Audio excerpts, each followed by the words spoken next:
podcast, guys. As always, I'm your host, Nick Zammit, here with a slightly different episode today. We'll address the elephant in the room in the moment, but joining me to make the magic happen, Mr. Roy Hancock. How are you, matey?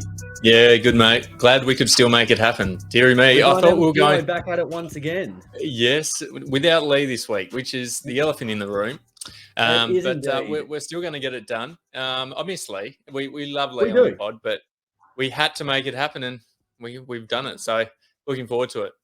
Absolutely. So just to give a little bit of context about what's going on today. So during the week, Ro, your lovely partner Caitlin was struck down with the bout of the COVID, which is kind of thrown a spanner in the works for us. It's resulted in you both isolating, Lee staying away with his own partners. Yeah, a bit of iso ball. That's it, mate. Yes.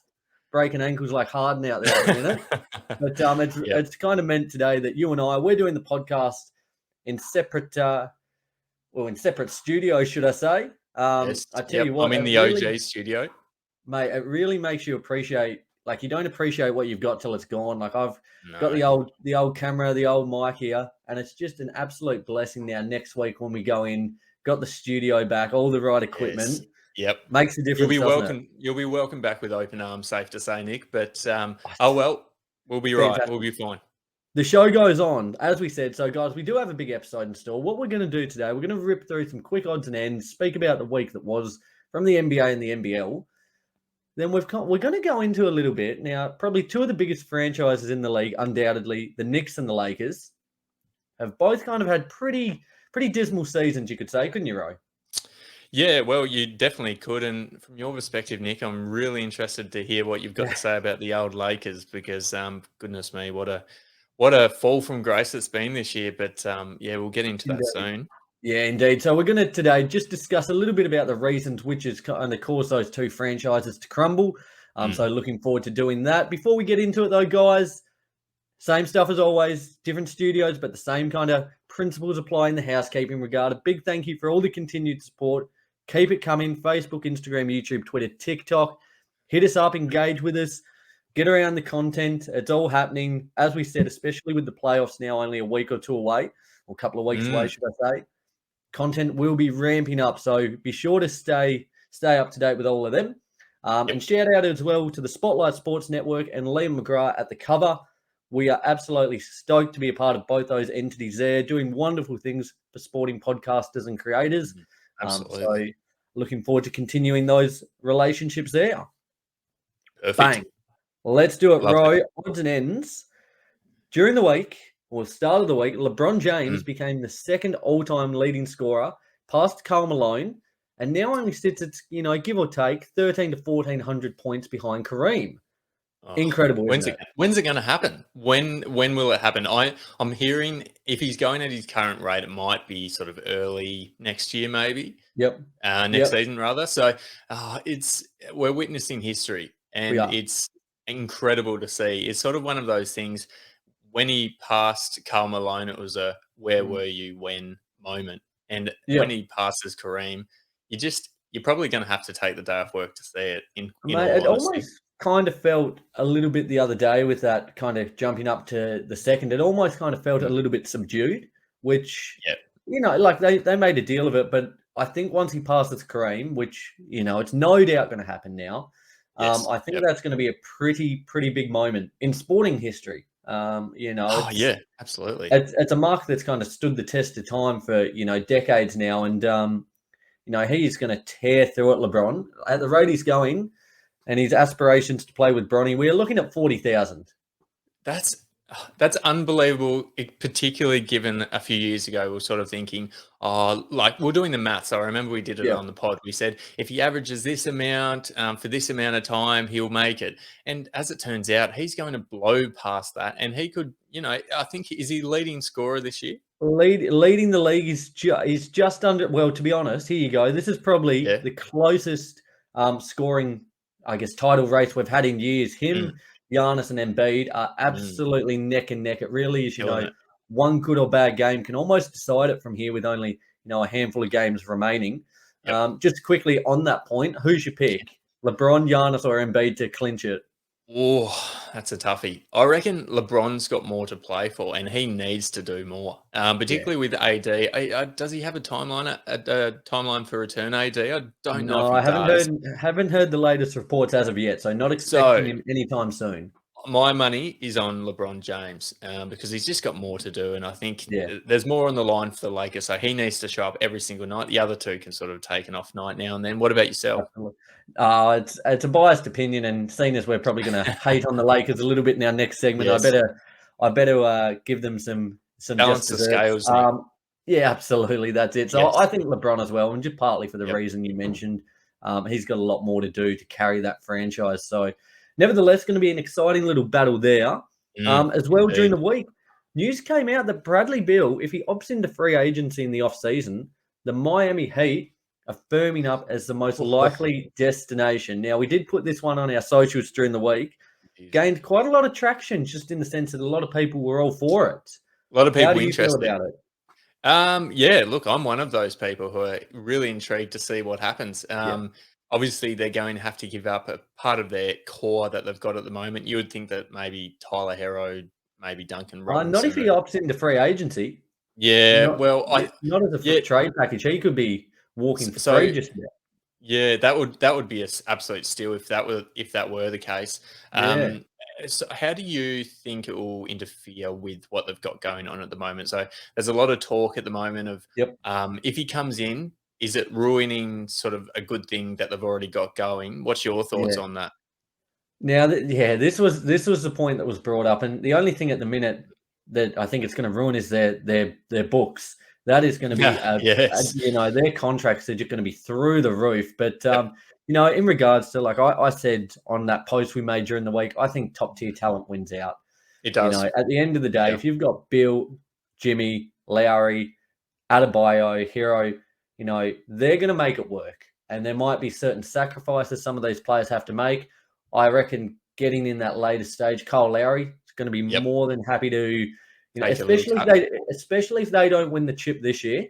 Yes. I think that'll be the point. They'll be like, right, we need another piece. We're going to have to sacrifice.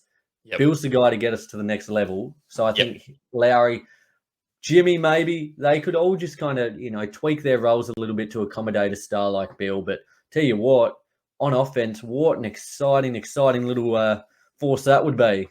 It's almost, I don't want to say it, but it's almost too many mouths to feed to It a is. certain extent. There's a lot Yeah. of ball to be going around. That's another thing that I guess the Heat would have to take into consideration. But Yeah. as you said, top tier talent will win out every time. And I think it would be incredible for them. And they're also locked in the Miami Heat. Did you see Yes. the other day, Nick? Oh, I the tensions were running high over in Miami. Goodness me. What, did you hear what the actual the spat was? I heard this morning what it was regarding. So for anyone who didn't see, Oh, it was Jimmy Butler pretty much up against Udonis Haslam and our man, Mr. Tight Polo Top himself, Eric oh, Spoelstra. tight It polo was, tan. it was Yep. in regards. Apparently, Jimmy was saying the only reason Spoelstra and Haslam were relevant was due to Dwayne Wade. So it was. Thoughts on that? Agree or disagree? Agree with a grain of salt to it. I think Yeah. though, like apparently these guys just draw at each other all the time during training and things. So they've kind of Yeah. it's one of the first times we've kind of seen it lately come Mm. to light on game day. Mm. But I think this team, like they've got so many just competitors. I don't mind seeing it. I don't think it's gonna it's not one of those matters that'll just have them combust. Oh, I'm 110% with you there. There was a lot of talk out there when this video emerged that, it's ruined the chemistry of the Miami Heat. No, Can this team really win? I think if anything, it really benefits them because they feel like they're all locked in. They all yeah, are striving for the same goal. Yes, the argument that arose was a bit irrelevant to this year, but I think they're all so competitive. They're all dogs, and it's why they've they are. performed so well for a long period of time. So Heat culture, baby. I like to see it. I really like to see it. In other news, another team that's up and around the mix contending, the Memphis Grizzlies will be without Ja Morant. He'll be reevaluated in 2 weeks after tweaking his knee. Oh dear. Bless me. Bless you, Nick, Ooh, from the there it is. remote No studio. COVID here, mate. Yeah, yeah. And look, But that's a big loss. it is. It's a huge loss, really. Let's just think how lucky Stars it didn't occur in the playoffs. First That's round it. could have been looking quite sort of dangerous for the Memphis Grizzlies, but yeah, still not ideal. Is what was the actual injury? Sorry, I missed that. So it was just a tweak to his right knee. They haven't gone into too many Right. other details from that, but just a point that I put. So we put up a post this morning regarding this point. Yeah. Check out our socials. Just always plugging, always grinding on them. Yep. Good boy. But the point being that without Ja Morant this season, the Grizzlies are 15-2. Like Really? it Wow. is phenomenal the work they're doing without him. The way that it's kind of that next man up mentality. You know, for the most part, they've almost, as much as it's as stupid to say, they've almost played better without Ja. Yeah. Far But out. yeah, they've been incredible. So I think they'll still hold on to that number 2 seed. Yep. I think that they'll be fine. Hopefully, fingers crossed, once Ja's reevaluated in that 2 weeks, hopefully that's it. Hopefully he can come back as soon as possible and they can put in a pretty competitive performance in the playoffs. I mean, based on that stat, they'll be fine. But that probably hurts his MVP case, though, doesn't it? Ja Morant. If they're 15-2 without him, he's obviously. Well, I'm not saying he hasn't had an incredible season, but if they're still getting the job done without him, oh wow, that's shocking. End, the top 3 are pretty set in that MVP race. Giannis, Oh Jokic, yeah, you'd think so. and Yeah. Embiid. Does Ja finish in the top 5? Do you reckon? Let's think. So I think Luka's probably found his way in there now. He's probably sitting at about 5. Yep. Look, even with that stat, I feel like Ja has to have massive consideration for MVP. I would think probably especially say given sitting how there. DeRozan and the Bulls have fallen off a little bit. He would Dropped have off been a up little. there, but I Yeah. think I think that as well. It's a bit of a coin flip between that 4 and 5 for Doncic and Morant. Isn't it crazy just on the MVP race how probably the top 6 guys, maybe 5 or 6 guys, are having MVP caliber seasons, as we were mentioning last week it's in any other historic, the season. numbers.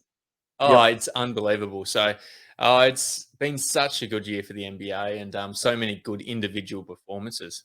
Well, another guy who's known to have many individual moments himself, Kyrie Yes. Irving, will now be able to play home games in New York after the New York City mandate's been lifted to allow in-town athletes and performers to kind of ply their trade. So massive news for the Nets and for the league as a whole. They'll be on edge. The only point now is, and it could prove pretty crucial in this next couple of weeks, the only place he can't play now is Toronto. Okay, So, still tight rules over there in Canada. tighter rules in Canada Rightio. there, the old Maple Leafs. But massive news for the Nets, though. Getting Irving back is just huge. It takes a lot of the pressure off Durant, enables them to have a little more consistency in their lineup because it's, chopped and changed so much this year. Yep. How do you feel about it, Ro? Are you happy to see him? More than happy to see him.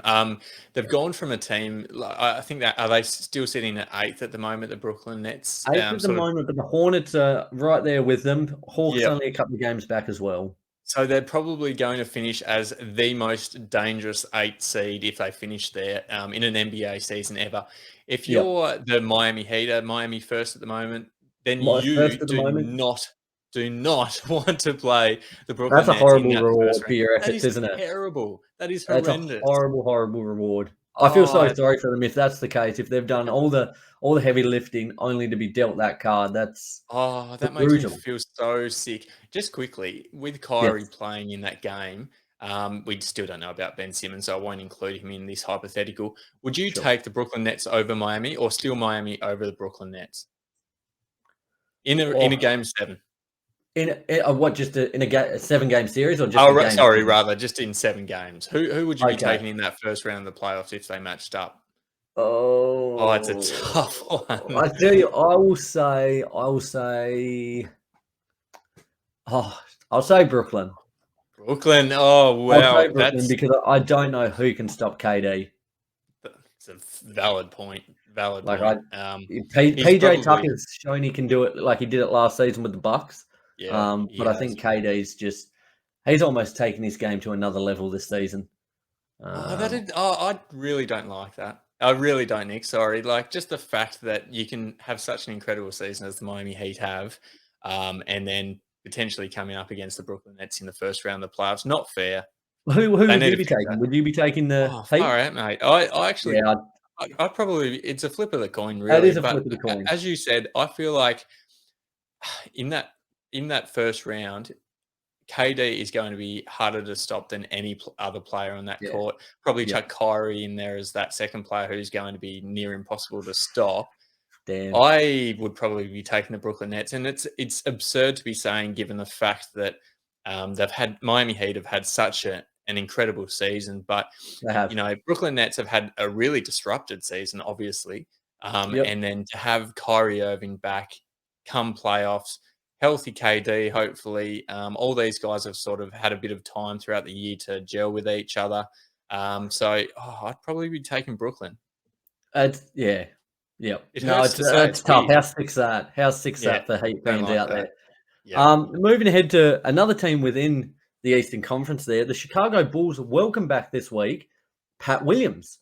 He returned Patrick. on Tuesday versus the Raptors. Big shout out to Apex. I know Yes. he would have been absolutely clamoring for his return. So he underwent wrist surgery in October.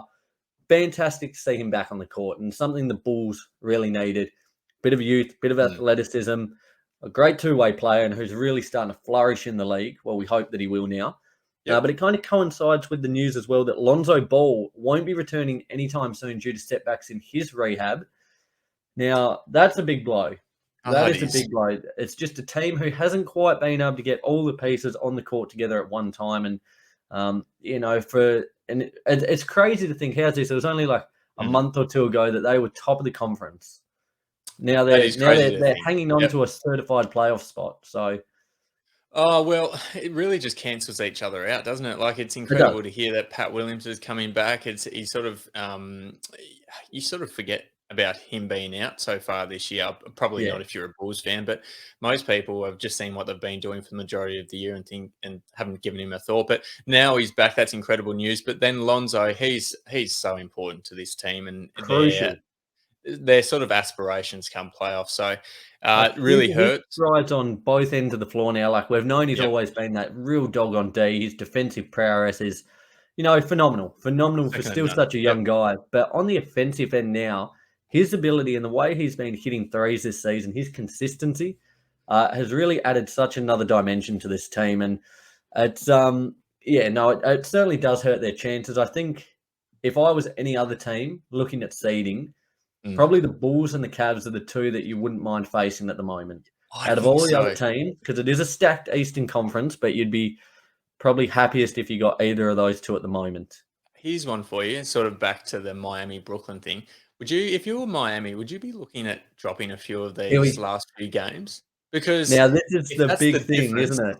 If that's the difference between playing the Brooklyn Nets in the first round or hypothetically, Chicago or Cleveland, I would be going out of my way to sit some of these guys out for the remaining games of the season. If they lose them, probably a good thing. Well, that's the thing we're going to see over the last 10 games for all these teams. Many of them now starting to jockeying for seeding positions. It's the same with the chasing pack. You got Philly, Milwaukee, Boston now as well, right there. I reckon you've got to pump the brakes, I think. Because you don't want to be the one seed and face Brooklyn. That's criminal. No. I think we'll see quite a little bit of that going on in both conferences now for the last 10 games or so. So do I. How many games are Miami Heat ahead by in that number one position? It wouldn't be many. I don't reckon. As a prior to today, so I won't include any games that have happened today. They play the Knicks today. But they were, sorry, my apologies. Was it 1.5? Let me just double check that. Yeah, I don't want might have been. to lead you astray. Give it some filler content, Roy. Yes, well, we want to be giving the right information, but I guess the point that I was coming to, one game ahead of the Bucks there. So you're only 1.5 ahead of Philly, 1.5 ahead of Boston. So it really is right there for the taking.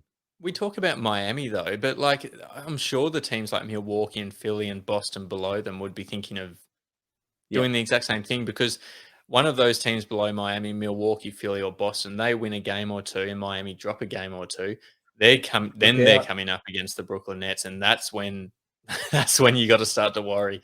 It's going to be, man. Yeah, so am I. It's going to be like as we were saying before, like a 1 seed coming up against an 8 seed, it's usually a sweep. The 8 seed might get one game in if they're lucky, but this year it's anything could happen. And it's exciting and anticipated as it's been in a long, long while. Absolutely, mate. Do you have anything else from NBA odds and ends? Not NBA, Nick. You go on. NBL, here we go. Now, it's been a massive week. The highs and lows of sport. So we had last week, Yes. it was last Saturday, the Illawarra Hawks bounced back in their rematch against the Jack Jumpers, really putting the foot on the throat in that one to win 91-65. Big loss there, and it kind of was quite a big game in terms of, I guess, finals predicament. So it kind of put us in a bit of a hole. But we bounced back on Thursday night, the toughest road trip in the league. We went over to RAC Arena there, over to Perth, and got a clutch 85-83 win versus the Wildcats. Not many teams get a win there. So this was phenomenal. No. And it really does keep those finals aspirations alive. It was just a huge last minute. The Josh Adams clutch 3 in front of the face of Bryce Cotton. Incredible. MVP, followed up on the other end with the steal from Josh Majette. It was awesome because it really, a bit of a trend this season, seen the team fade out in the second half. But they showed so much ticker, and to get that win in Perth, massive. And massive for their finals hopes. Yeah, it's just that sort of heart and culture that we've seen sort of since the inception. Culture, don't worry about heat culture. No, Tassie culture is where it's at. Yeah, man, no, they were incredible, weren't they? To come up against a team who is littered with stars, namely Bryce Cotton and Vic Law, but usually those two are enough to beat any team on their night. And Tassie have walked into Perth's home arena and said, "Not today, not today." Not today. It was probably the best win of the season. I think so. We've got today a big game against the Brisbane Bullets. Again, all games now are almost must win. It's going to be a big last month to the season, so looking forward to seeing how that plays out. Melbourne United still leading the way, but the man we just spoke of, Bryce Cotton, he has really, really firmed up to once again be MVP. I was looking out. We spoke a couple of weeks ago. There was Mitch Creek was in the mix. Vic Law as well, his running mate there, was in and around the mix. JLA from Melbourne United. But Bryce Cotton has really, really firmed up over the last few weeks as, almost a runaway favourite. Well, he was short odds to begin the season, wasn't he? And you can see why, obviously, because he comes certainly into not a value pick there. No, and it's not one of these ones where vote of fatigue is going to sink in or anything like that. I think the NBA and the NBL in that way quite very different. I think so. I think this year it's Bryce Cotton's MVP to lose. Definitely expecting you can't. Like when they're like this season in the NBA, sorry to cut you off there. No, that's all right, mate. You go. Like in the NBA, there's like those three top kind of MVP favorites, and they're all so close. It's splitting hairs, and it really does come down to the media, the narrative a little bit. But because Bryce Cotton is so far above, like he's just crushing the league. There's no way you can really deny him, is there? Oh, there's not at all. Here's one for you. It's just been brewing on my mind over the last 20 seconds. Ooh. Out of the Tassie Jack Jumpers' current players, which one would you give the most chance to win an MVP or at least contend for an MVP over the course of their career? Any of them? Ooh. Or do you think it's more of a even team effort? I think it's more of an even team effort. If I had to pick one, I just think with how versatile his game is, and we saw the steal the other night, I'd have to say probably Josh Majette. Yes, he's a favourite of ours, isn't he? He absolutely is. Adams sometimes has the higher highs, but also the lower lows. He does. I think so. And players like, for as good as they've been, Jack McVeigh, Matty Kenyon, all these other guys, Sam McDaniel, they're not going to kind of get that media attention or buzz. They're role players. They are. So I would say Majette. Yep, I'd agree with you. Even though I think, as we were sort of mentioning, it's more of a even, well-rounded team, the Tassie Jack Jumpers, which is the reason why we've performed so well this year. Led by probably the coach of the year favourite, Scott Ross. Oh, Scotty! Now talk about a man that I love. For that guy, you just want to just fight for him because the passion, intensity, you could not, for a new franchise and for building a culture, you could not have got a better piece for this franchise.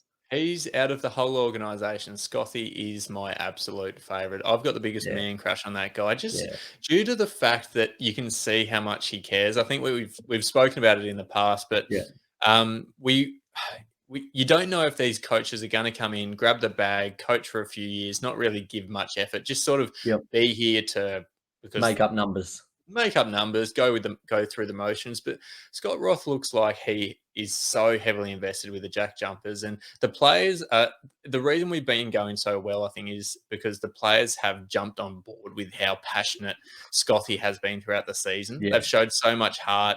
They've yep. been so invested in, I guess, the end goal. Even though we might not get there this year, but I think we've got a building. We've sort of got a base to go off going forward. He's been I love that guy. What can I say? He's phenomenal. He's by far, I would say, coach of the year favorite at this point in time. Tell you what, Jack Jumpers, look out. Big game against the Bullets today. Looking forward to that one. 5:30 tip-off up there in Brisbane, so a must-win game there. Yep. Beautiful. Agree. Love it. NBL. Oh, just quickly. I was about to move on, but we put it on our story the other day. How about the finish to that Bullets Breakers game? Oh, So New my Zealand goodness.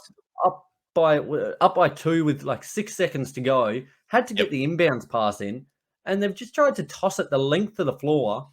It's been picked off, and Horrendous pass.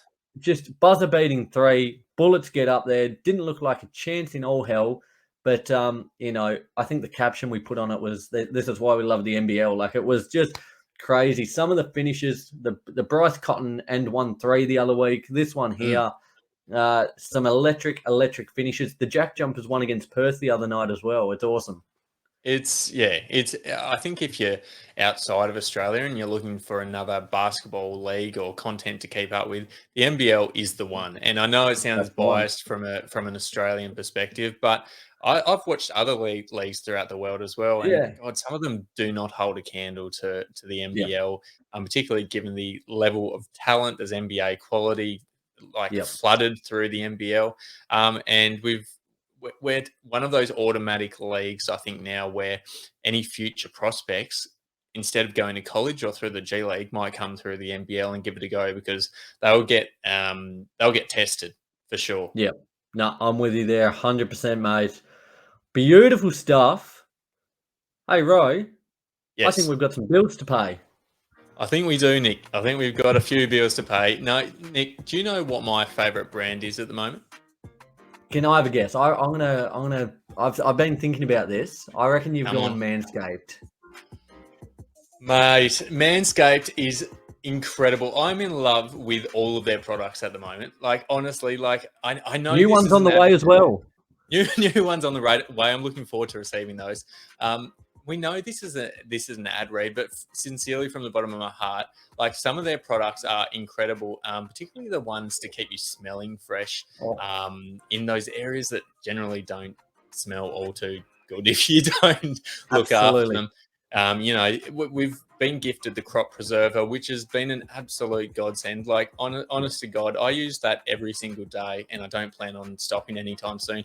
Another shipment of that'd be quite nice. Yes, please.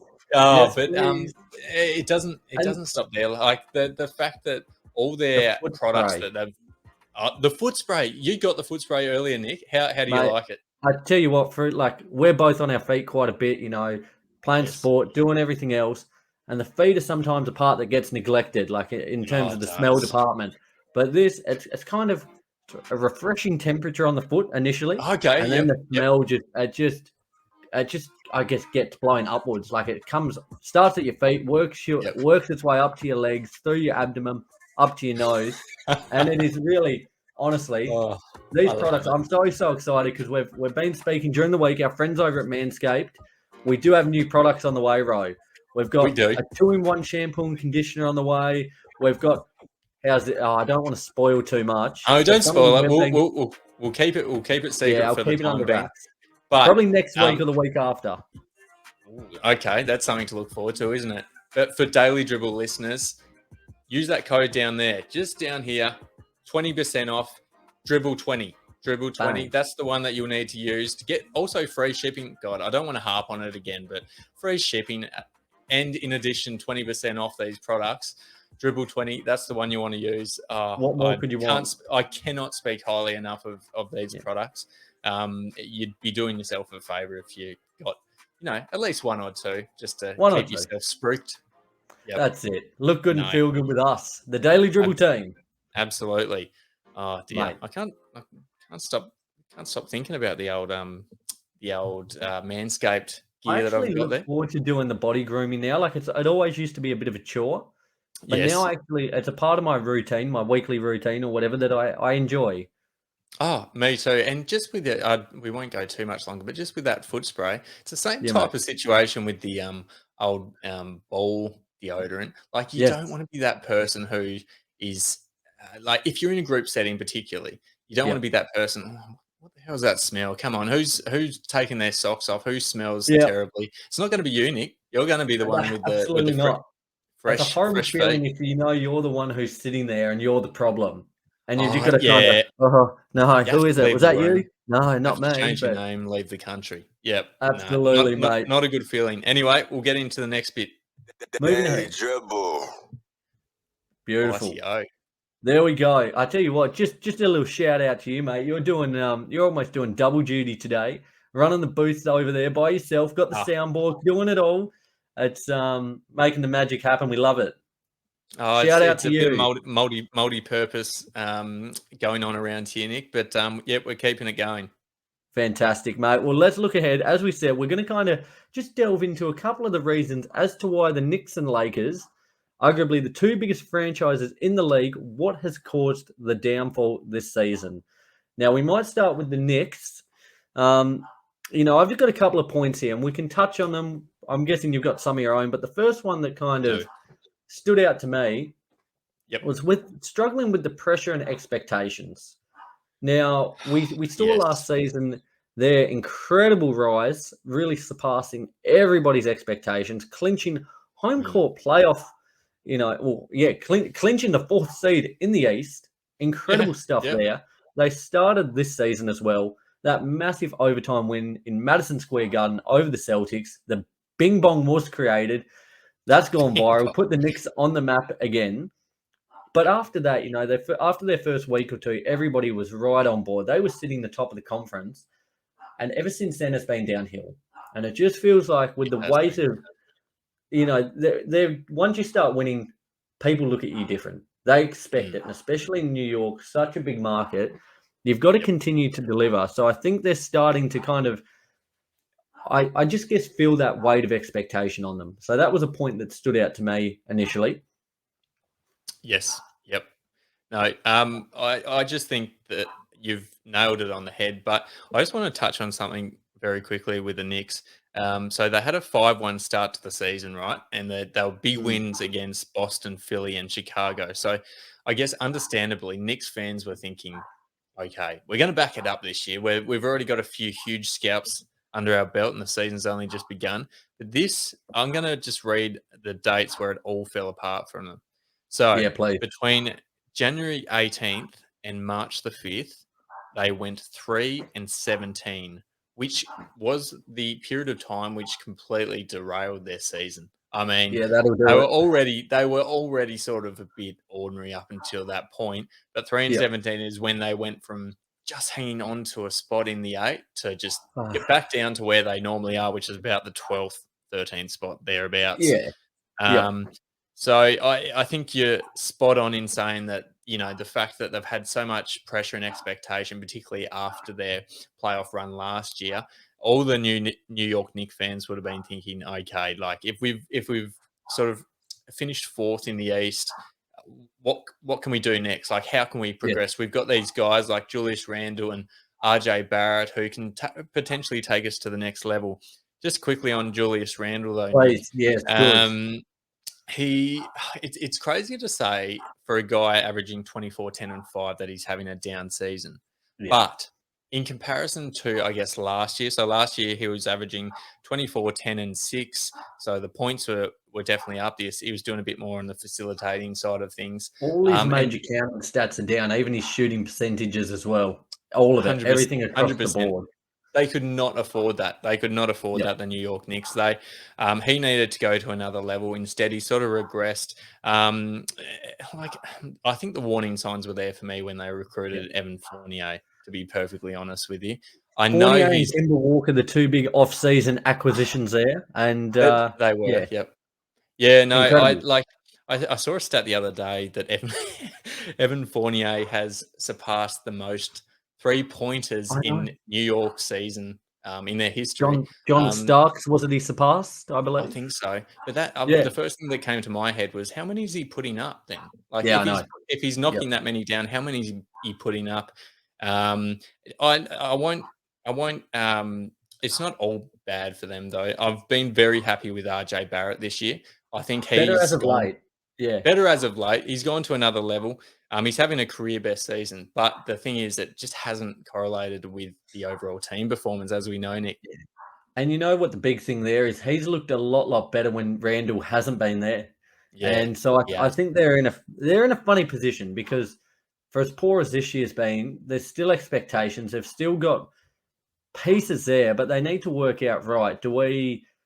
Okay, he was most improved player last season, Julius Randle. Do we keep him? Do we still run with him as our guy? Is he enough to get us to where we want to be?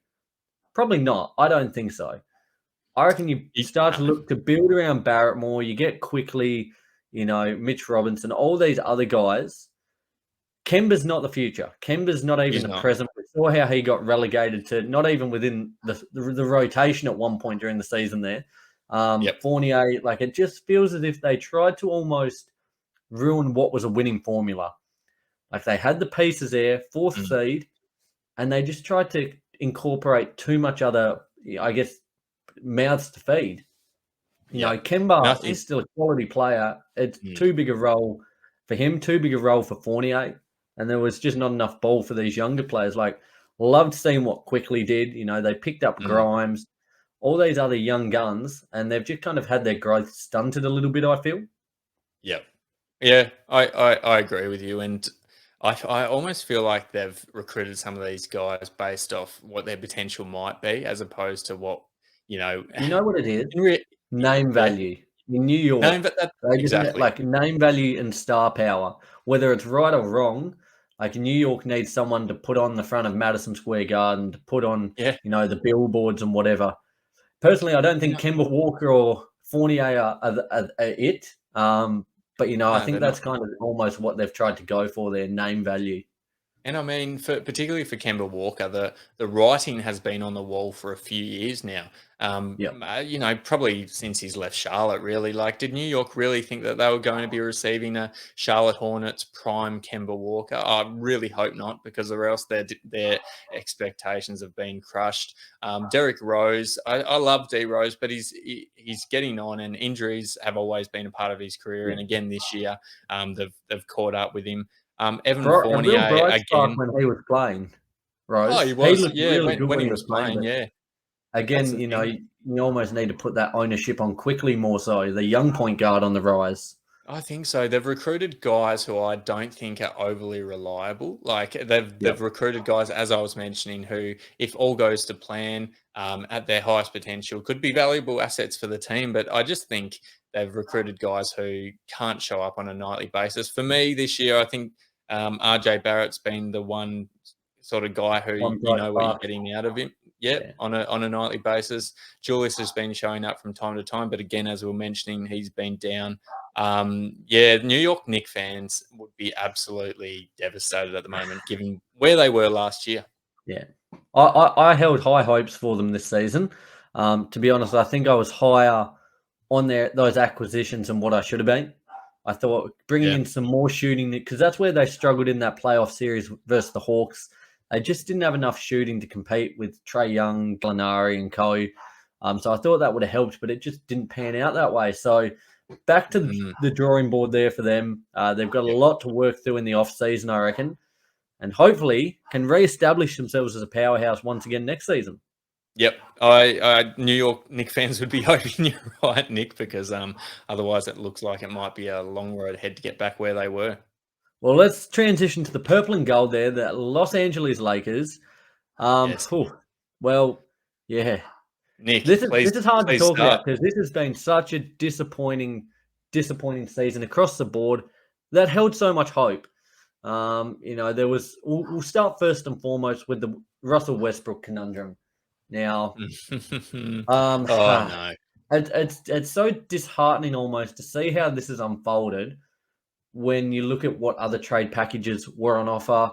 Kyle Lowry, potentially DeMar DeRozan, all these other names that could have been got and could have easily been, made a Laker. But we went Westbrook, and it just feels for me as if he's been given too big a role. I would. You can't pay a guy $40 million though and have him on the bench.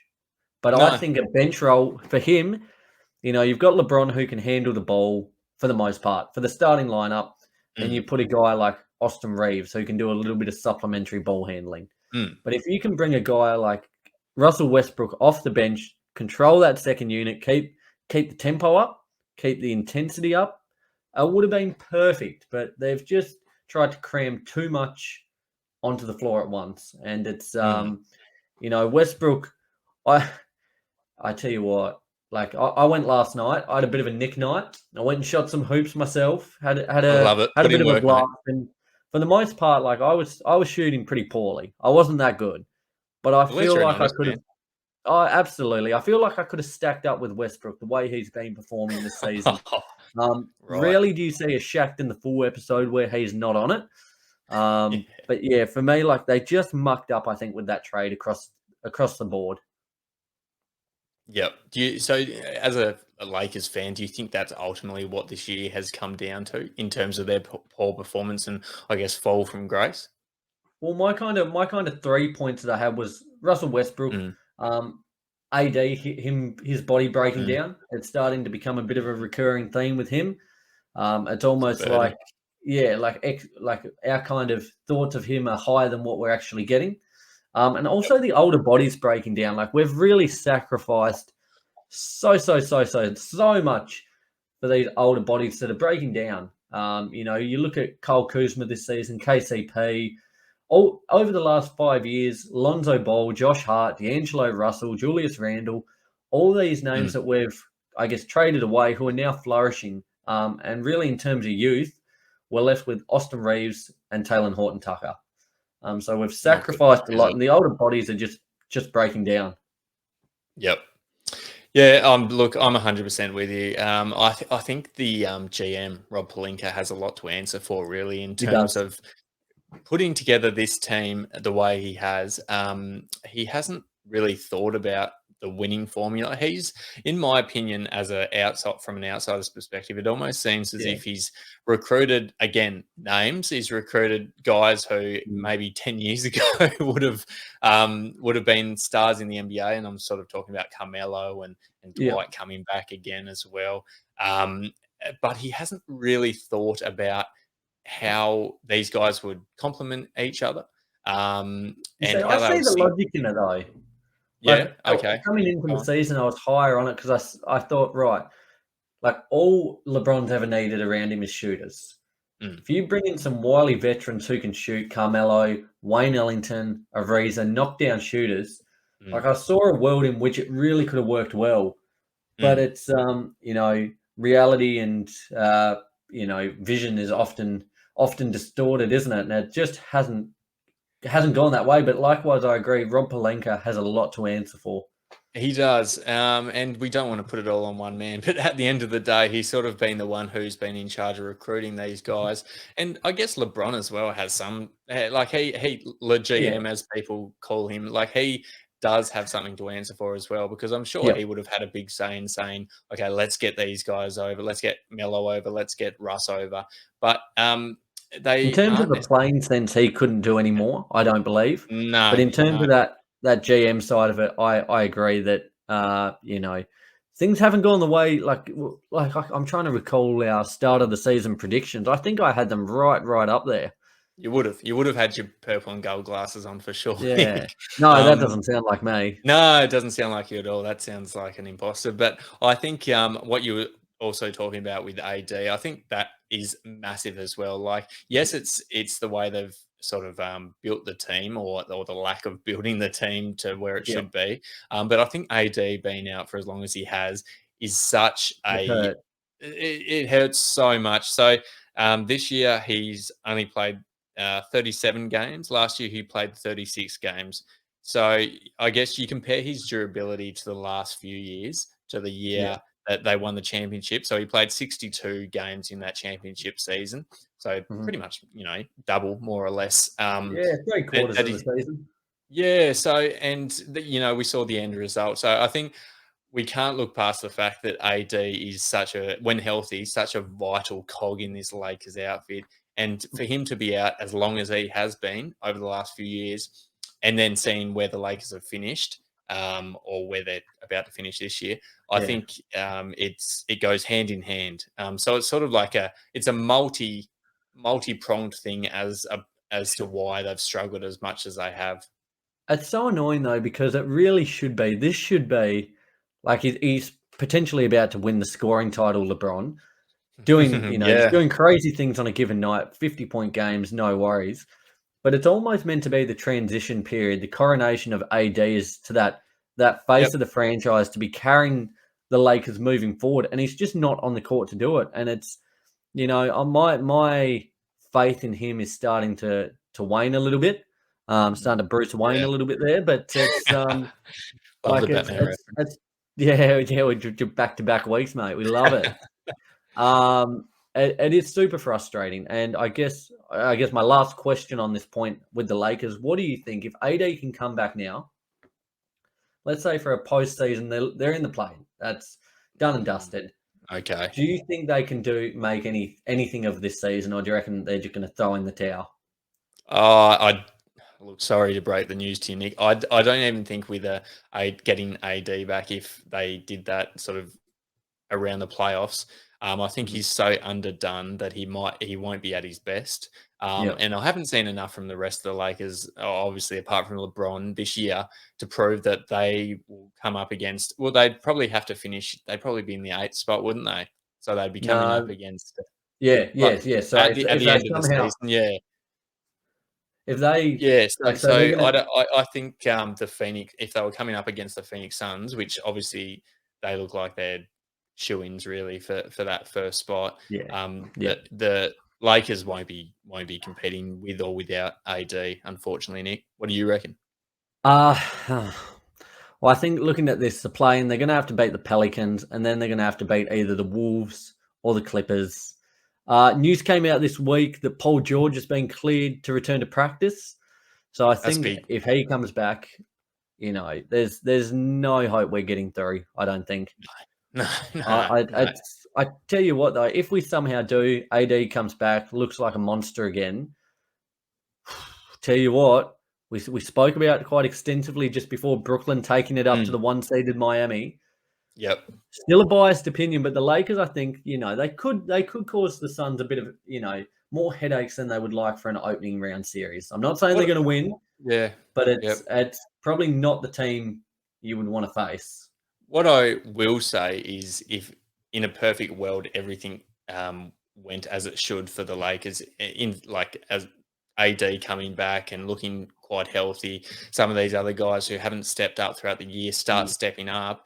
Oh, yeah. it's not really an ideal matchup for the Phoenix Suns, but No. I have my doubts as to sort of the Lakers team that will show up. And the other Yeah. thing I think is with the Brooklyn Nets, Kyrie hasn't been playing, not due to injury, but just due to the fact that he couldn't really.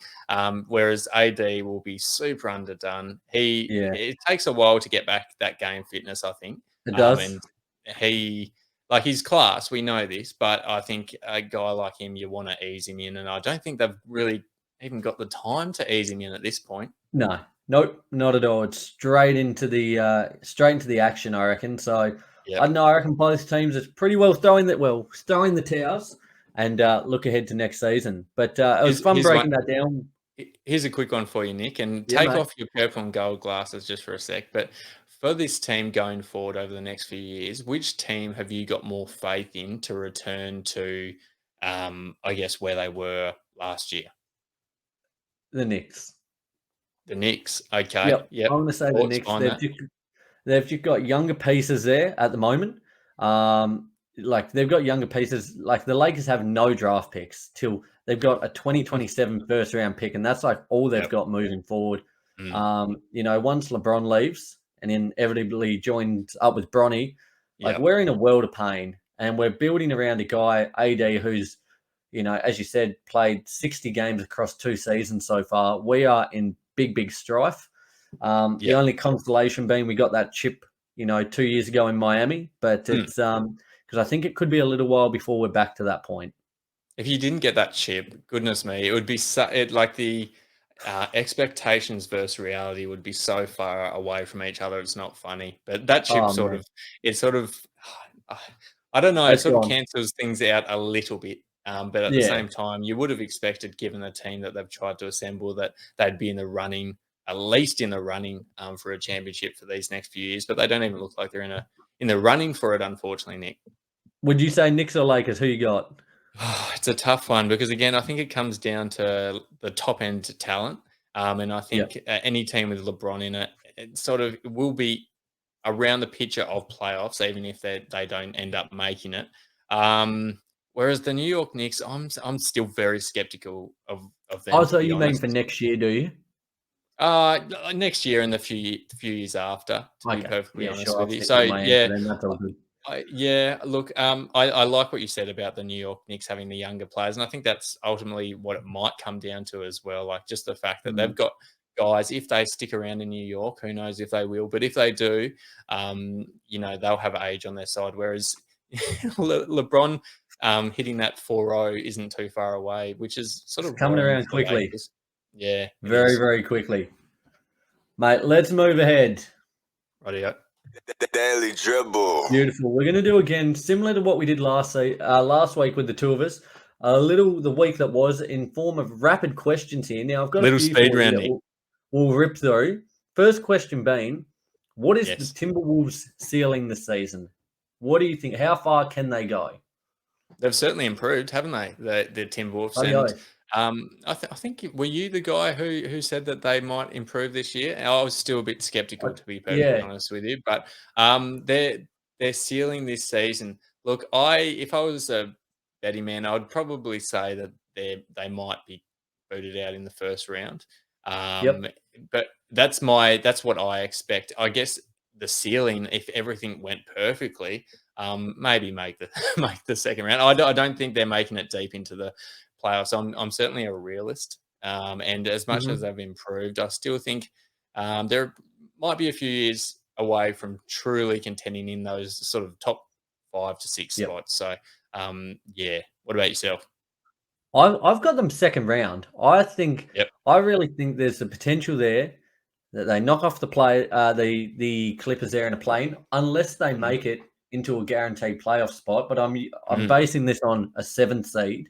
Yes. I think they could, with the way they match up, I reckon they could really take it up to the Grizz in a first round matchup. I really think that, and this is a ceiling, so I'm not tipping them at the moment, but I really think they could go into a deep series with Memphis there and potentially come out on top. So I've got them as a ceiling the second round. I don't see them going much further than that. But that would be, just to make the playoffs, phenomenal first step for them. Somehow make the second round. That's chocolates. That's awesome for them.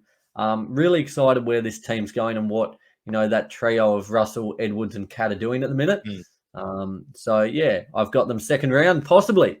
Here's just a quick one for you, Nick, just before ask that next question. With the Timberwolves, so we've got them we're both thinking at their best they could probably make it to the second round. What will it take from a Minnesota Timberwolves perspective to sort of elevate themselves into the true contender role, where they might be contending for like a West final spot? Like, who knows? I think just probably at this point, I think their starting unit's excellent. I think it just might be another option on the bench in regards to points. Like, they've got good players off the bench on the defensive end, but in terms of out-and-out scorers, you're really looking at just Beasley. So I think if they could find someone like a Joe Ingles or a Clarkson or a Hero, or just another second unit guy who can score buckets, and that be their Ross. role. Terrence, there you go. Absolutely. I think that's the piece that would get them to the next stage, because I think their starting five can mix it up with anyone. I'm with you. Mate, if you were a player at the minute, would you rather be in Houston or Orlando? I'd rather be in Houston, to be perfectly honest with you, and it's got nothing to do with even the team. I just would not like to live in Orlando. It's just like super muggy over there, and I'm not a huge fan of the alligators. Don't want those rocking up at my front door. Yeah. And I think living in Houston would be quite nice, to be honest. Down in the Big T, Big Texas, I think that'd be all right from a basketball perspective. Absolutely. Far out. Look. Geez, there's much of a muchness, really. I'd probably prefer to be. I think I'd have more hope if I was with Orlando, given the core players that they've got around. I actually don't mind their core players, whereas I think there's a bit of sort of unpredictability in Houston at the moment.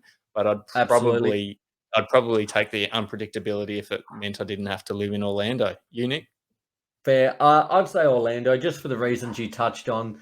The fact I wouldn't mind spending a bit of time down in Florida there. Probably not so much Orlando, but a couple of day trips here and there down to Miami or Disney World or whatever the case. Just in terms of the players and where they're at the minute, I think Orlando's a little more kind of certain in the route they're going. As we said, I think we spoke about last week when we spoke about points to rebuild. Houston are kind of there's almost that kind of wave that they feel like they should be a contending team still, because they were there just a year or two ago and haven't really embraced that full rebuild as of yet. So I would say Orlando. Love it. Roy, last question, matey. Who is your coach of the year? Coach of the year this year. Oh, dear. That's there's not one that stands out more than the others, to be honest with you. I'm just looking through the standings at the moment just to have a quick look. I said at the start of the year that I thought that Monty Williams would be the coach of the year.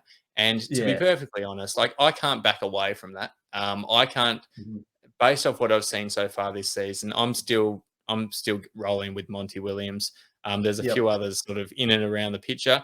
But I think Monty Williams, what he's done with his Phoenix Suns team, and he's had, CP out for certain periods throughout the year as well. It's been slightly disruptive, but I think he has to be in serious consideration. Yeah, likewise. I kind of was tossing up between three. I had Monty as well. JB Bigstaff from the Cavs and Taylor Jenkins of the Grizzlies. Yeah, Taylor Jenkins. He's going to be stiff not to win it, given what he's done with that team. All three phenomenal. What Bigstaff's done there with the Cavs in regards to losing Sexton, losing Rubio, losing all these players, missing Garland for stretches, and they've had a rough last month or two, a little bit rougher, but they have really been competitive and really turned their fortunes around. And they're exciting again. He's made them relevant. But what the Grizz are doing as well, to be honest, it's splitting hairs. I think all three deserve it, but I think just purely the fact they're going to finish with probably 60 to 65 wins. The Suns, I think Monty Williams, especially after not getting it last season, I would give it to him as well. That's exactly what I was about to say. Sort of the narratives there, the fact that he probably was in strong consideration to win it last year, didn't win it, and then this year he's just backed it up. He's got to receive his roses, surely. Absolutely. He's had an incredible year. He has, mate. I tell you what, only a handful of games now to go to. We start the playoffs. Yes. It's it's going to be an incredible next couple of weeks. I'm certainly looking forward to recording with you and Lee again next week in the studio. Mate, till then, love you, bye.